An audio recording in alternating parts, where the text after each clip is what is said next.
وَلَقَدْ يَسَّرْنَا الْقُرْآنَ لِلذِّكْرِ فَهَلْ مِن مُّدَّكِرٍ۔ اور ہم نے قرآن کو سمجھنے کے لیے آسان کر دیا ہے، تو کوئی ہے کہ سوچے سمجھے۔ بقرہ آیت نمبر 127 اور 128 میں اللہ تعالیٰ نے فرمایا، اعوذ باللہ من الشیطان الرجیم، بسم اللہ الرحمن الرحیم۔ وَإِذْ يَرْفَعُ إِبْرَاهِيمُ الْقَوَاعِدَ مِنَ الْبَيْتِ وَإِسْمَاعِيلُ، اور جب اٹھا رہے تھے حضرت ابراہیم علیہ السلام اور حضرت اسماعیل علیہ السلام خانہ کعبہ کی بنیادیں، رَبَّنَا تَقَبَّلْ مِنَّا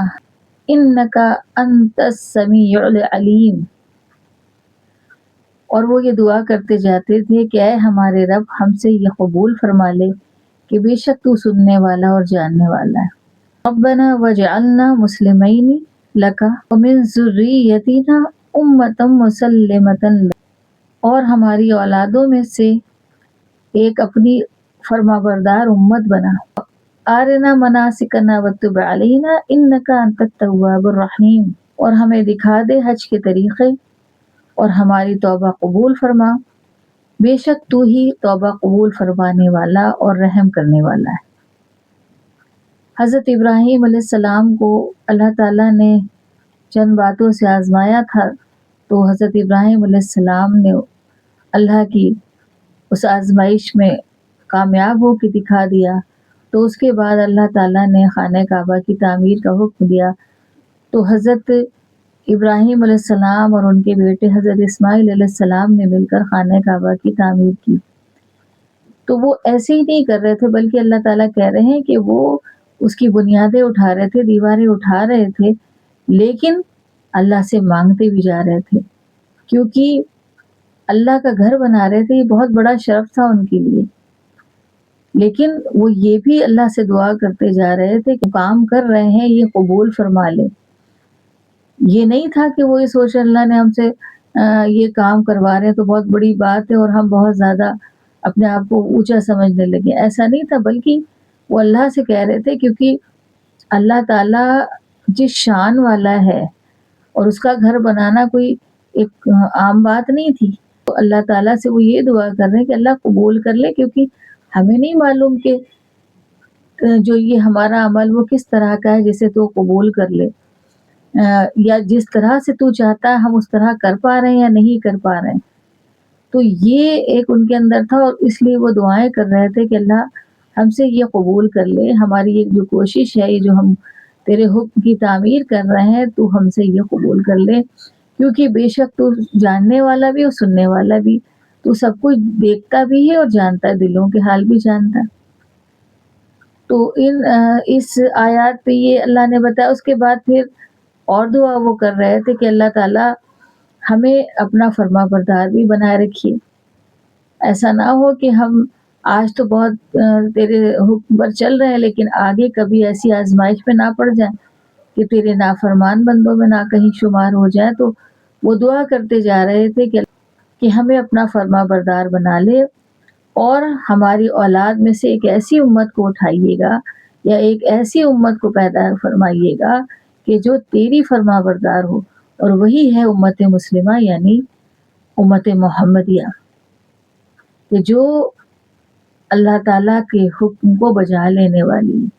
یعنی فرما بردار، مسلم کہتے ہیں فرما بردار کو،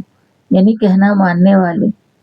تو یہ حضرت ابراہیم اور حضرت اسماعیل علیہ السلام کی دعا تھی جو انہوں نے اللہ سے مانگی جبکہ وہ خانہ کعبہ کی تعمیر کر رہے تھے، اور اس کے بعد وہ یہ دعا کر رہے تھے کہ ہم کو حج کے طریقے دکھا دے کہ ہم کیسے حج کریں، یا ہم کس طریقے سے اور کیا عمل کریں کہ جو تجھے پسند ہو، جو تجھے قابل قبول ہو۔ تو وہ یہ بھی دعا کر رہے تھے کہ ہمیں بتا دے، کیونکہ کہیں ایسا نہ ہو کہ ہمارے اندر کوئی کوتاہی یا کمی رہ جائے۔ تو وہ یہ نہیں چاہتے تھے، بلکہ وہ اللہ سے ہی دعا مانگ رہے تھے کہ اللہ تعالیٰ ہم کو بتا دیجئے کہ کیسے تیری عبادت ہوگی تیرے گھر میں۔ اس کے بعد وہ دعا بھی کر رہے تھے کہ ہماری توبہ بھی قبول کر لے، کہ پتہ نہیں ہم کس ڈھنگ سے کیا کام کر رہے ہوں، یا ہمارا جو یہ عمل ہے یہ صحیح ڈھنگ سے ہو پا رہا ہے یا نہیں ہو پا رہا یا کمی بیشی جو بھی اس میں رہ جائے تو ہمیں معاف کر دے اور ہماری توبہ قبول کر لے، اور بے شک تو توبہ قبول کرنے والا اور رحم کرنے والا ہے۔ تو ان آیات پر غور کرنے کی یہ ضرورت ہے کہ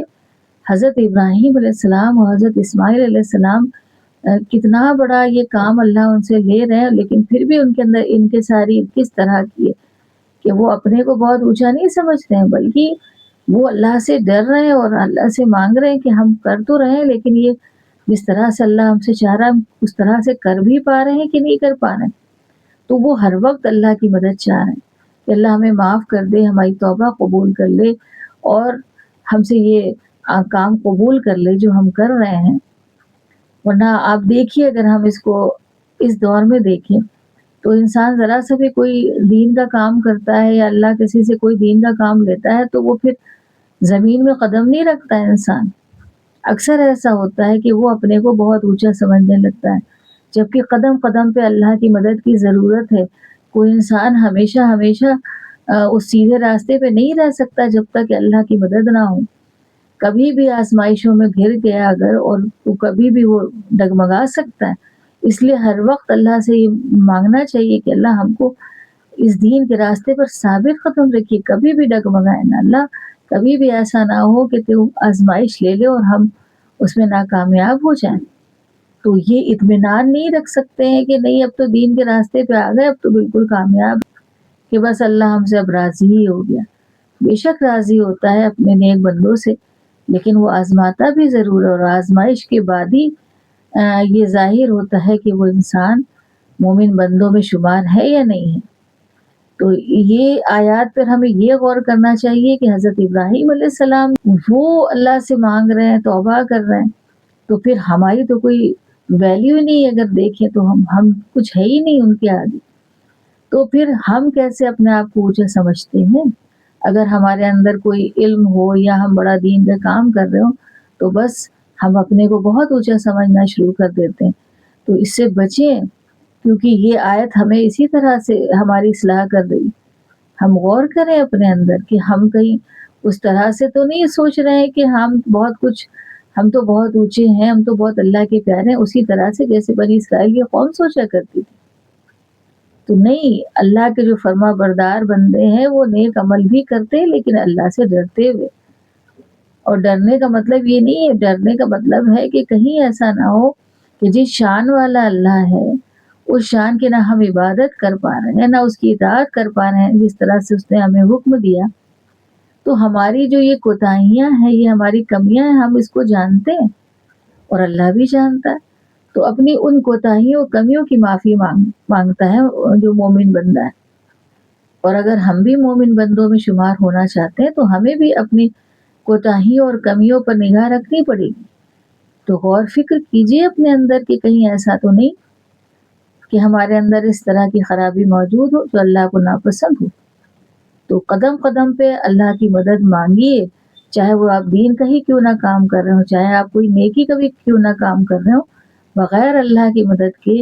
ایک قدم بھی آپ نہیں چل سکتے، نہ ہم چل سکتے ہیں۔ تو کوشش کیجئے، اللہ تعالی ہم سب کو قرآن کریم کی سمجھ دیتے تاکہ ہم اس کے راستے پر صحیح ڈھنگ سے چل سکیں۔ اللہ ہم سب کو نیک عملوں کی بھی توفیق عطا فرما دے اور ہماری عبادتوں کو بھی مقبول بنا دے، ہمارے عملوں کو بھی مقبول بنا دے، اللہ قبول کر لے۔ اللہ ہم سب پر رحم فرما دے، اللہ ہمیں کہنے سے زیادہ آپ سب کو سننے سے زیادہ عمل کی توفیق نصیب فرمائے۔ آمین۔ وآخر دعوانا الحمد للہ رب العالمین۔